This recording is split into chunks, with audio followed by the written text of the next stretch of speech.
Hey, what's up, Spartan Nation? This is Matt Lonsberry, host of the Spartan Nation podcast. I just thought I would record my thoughts on the latest in the Keon Coleman transfer saga.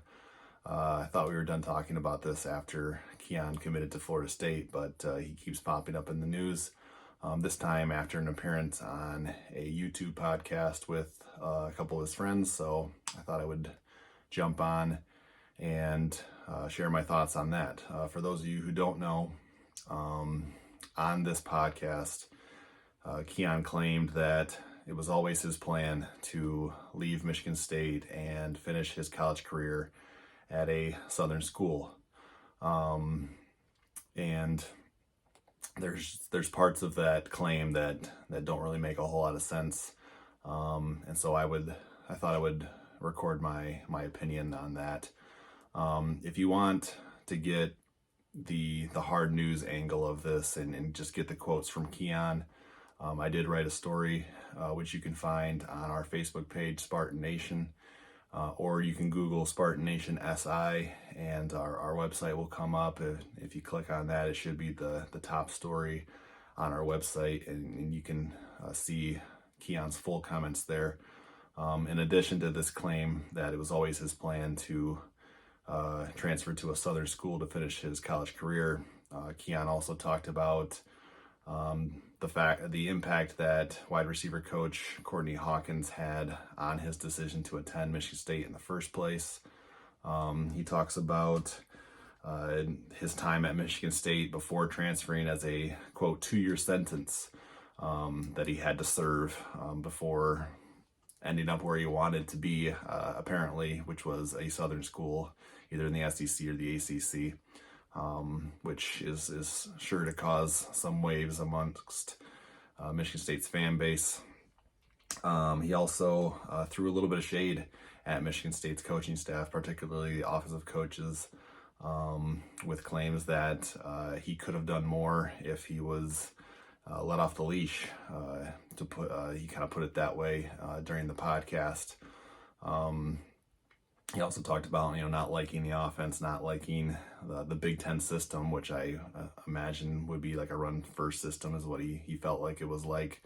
I'll get into some of that stuff later, but I really want to start with this claim that it was always Keon's plan to attend Michigan State, get better as a wide receiver, and then finish his college career at a Southern school.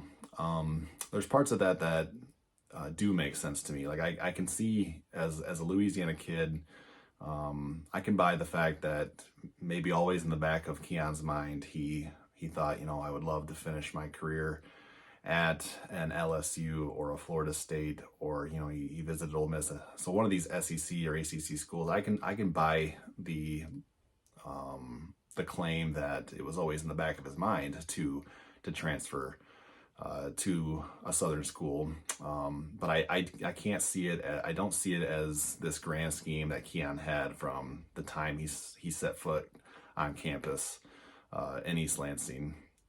And there's a couple reasons why. First of all, there's a winter transfer portal window that opens pretty quickly after the regular season ends in college football.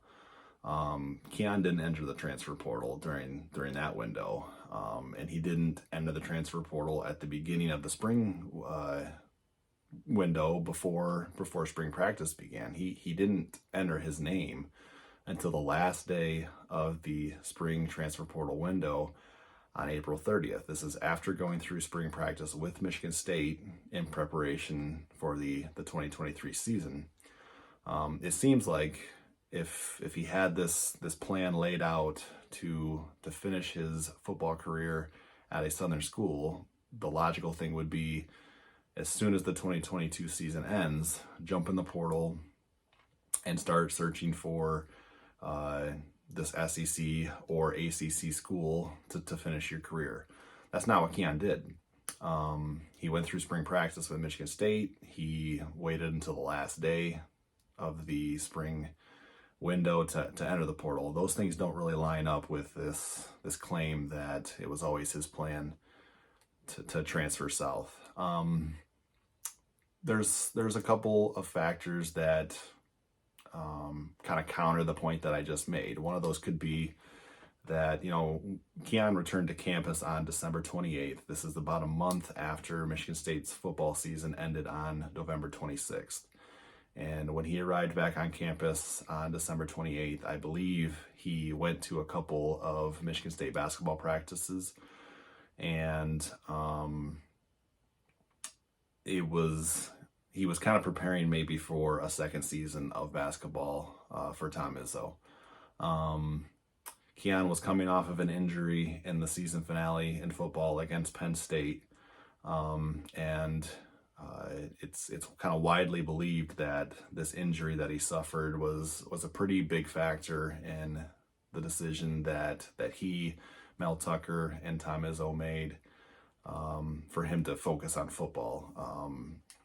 It was to fully recover from this injury and, again, focus on improving as a wide receiver and making it to the 2024 NFL draft. Those are kind of the things that pushed him away from basketball, or at least led to the decision not to play basketball anymore at Michigan State. And so you could claim that was part of his plan to play basketball, and that's why he didn't enter the transfer portal during the winter window. And that's logical, that makes sense. But there are other factors that don't lend themselves to this claim that it was always Keon's plan to transfer to the Southern school. A big one being the fact that his mom moved from Louisiana up to East Lansing to be closer to her son and be able to watch him play on a regular basis for Michigan State. She uprooted and set roots down in Michigan. There was also some reports that when Keon first entered the transfer portal, that his mom didn't want him to transfer from Michigan State, that her preference was for him to stay in East Lansing.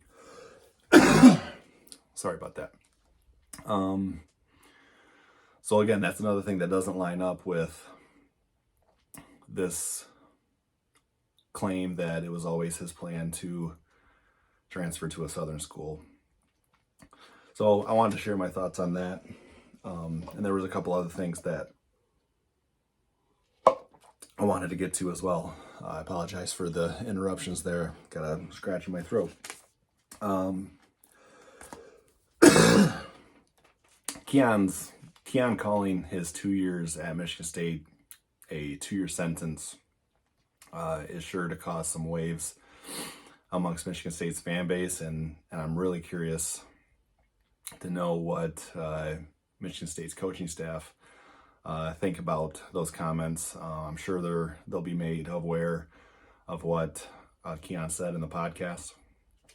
I don't think we'll ever find out their true thoughts and feelings on that, but I'm certainly curious about it. But that's really a pretty harsh way to describe your 2 years at Michigan State, a place that, Keon was a 4-star recruit coming out of high school, but he was pretty raw as a receiver. He was a super athlete. He knew how to high point the football and could out jump defenders and make, again, those high contested catches. But he had a lot to learn as far as route running, his footwork, techniques, those things. And he talked about that on the podcast as well. And that was one of the things that intrigued him about Michigan State was Courtney Hawkins and the fact that Hawkins played for 9 years in the NFL. And Keon expressed a desire to go and learn from Courtney Hawkins and improve his craft and become a more all-around receiver rather than just a big, tall target who could high point the football. And so on one hand, he had a lot of praise for Courtney Hawkins. And he also was complimentary of Michigan State's fan base. He said, I got the quote right here, he said, they've got a great fan base, or the best fan base out of all the schools that he was considering down the stretch, which were Tulane, Auburn. He was interested in Virginia Tech, but Virginia Tech had kind of already finished up their class And so there wasn't room for Keon in their class. And so he claimed that, Michigan State had the best fan base of those schools that he had on his list. And during that recruitment, Keon said, Michigan State fans loved me, and I love them over there. Well, I think it is true. I think Michigan State fans did love Keon, but between the transfer and now some of these comments that he made on this podcast, unfortunately for him, I think he's burned a lot of bridges here. And it'll be hard pressed for him to repair those if he even has the desire to repair them at this point. And so on one hand, he's complimentary of Courtney Hawkins. He's complimentary of Michigan State's fan base. But then he also threw some shade at Michigan State's coaching staff too. Particularly, he didn't name Jay Johnson by name, but he described some issues he had with Michigan State's offensive scheme. This is another quote from him. He says, quote, "I didn't feel like I really liked the offense. I didn't feel like the Big Ten system fit me as a player," end quote. I'm thinking he's claiming kind of a run-first scheme, which I don't know that Michigan State has a run-first scheme. They want to utilize a balanced offense with the running game setting up, play action, and the passing game. So Keon claims, I didn't really like the offense that Michigan State ran. He also, on a couple of different occasions during the podcast, he said he did all that he could at Michigan State this last season, and he would follow that up with saying everything I was allowed to do, which was, again, a bit of a shot at the coaching staff, almost like a claim that they held him back. They didn't target him enough. They didn't get the ball in his hands enough. That's kind of what that reads or sounds like, without him directly saying that. But again, it's pretty clear what he was saying there. In fact, he talked about Michigan State's Week 3 game at Washington and downright claimed he would have willed Michigan State to a victory if they had thrown him the ball some more. He talks about the fact that he had 116 receiving yards that game, and he felt like he could have gone for 200 yards. Here's the quote. 100 yards, that's a big accomplishment, but I feel like I could have hit them for 200. And then he goes on to say,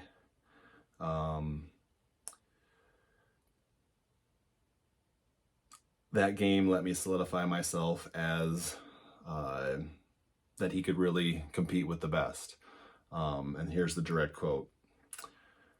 "I got to run the route tree that game. I lost some reps. I won some reps. I went through adversity, all of that in the same game. I did what I was supposed to do. We came up short, but if they would have let me do more, I would have willed us to victory." And the they that he's referring to here is the coaching staff. There's no doubt about that. So, again, going back to Michigan State's coaching staff, and I'm just curious what their reaction would be once they hear this. And like I said, I'm sure they have heard it. So he kind of throws the coaching staff under the bus a little bit. Keon, my impressions of Keon, and I didn't share this as we were kind of covering the transfer story before because I didn't think there was really a place for it at that time. But my impression of Keon when I would sit in and for interviews and things like that, press conferences, there was a definite confidence from Keon, and you want that out of your players. You want them to believe in themselves. You want them to, especially at the wide receiver position, you gotta have a little bit of that moxie, to just that belief that I'm better than you and I can go get this football. That's a 50-50 ball, and I'm gonna out jump you for it. I'm gonna beat you with my route. You want that kind of confidence out of your wide receivers. But with Keon, it always went a little bit above that. There was a bit of an arrogance there, to be frank. there's, the kind of a quote that goes around social media is, Keon loves him some Keon. That's kind of what is talked about. And I think there's still some growing up to do that Keon still has to do. And maybe that happens at Florida State under some new voices.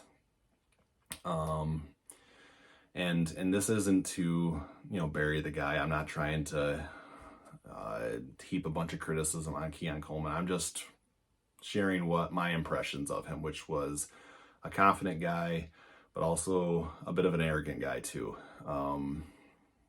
And that is what it is. That's my opinion. And we'll see what happens with Keon this season. We'll see what happens with him in the 2024 draft. And we certainly don't hold any ill will towards him on a personal level. He doesn't know who I am. I only know him from the interactions we had at the press conferences. So there's no bad blood or anything like that between me. Certainly, I can understand, the fan base being upset with him, especially after these recent comments. And I can understand the coaching staff being upset with him after some of the things that he said about them as well. So again, just wanted to jump on. I thought it'd be easier for me to just record my reaction to this. Like I said, I already wrote kind of the hard news angle, which has all of Keon's quotes in a story, and you can find that on our Facebook page, Spartan Nation. You can find it on our website, Spartan Nation SI. But as opposed to writing another story, I just felt like it'd be easier for me to record my opinion on this and share it with you guys. For those of you who are new here, I just ask that you would subscribe to the YouTube channel, hit the like button, hit the subscribe button. Obviously, there's no cost for that. Leave a comment with your thoughts, and we'll see you next time on the Spartan Nation Podcast.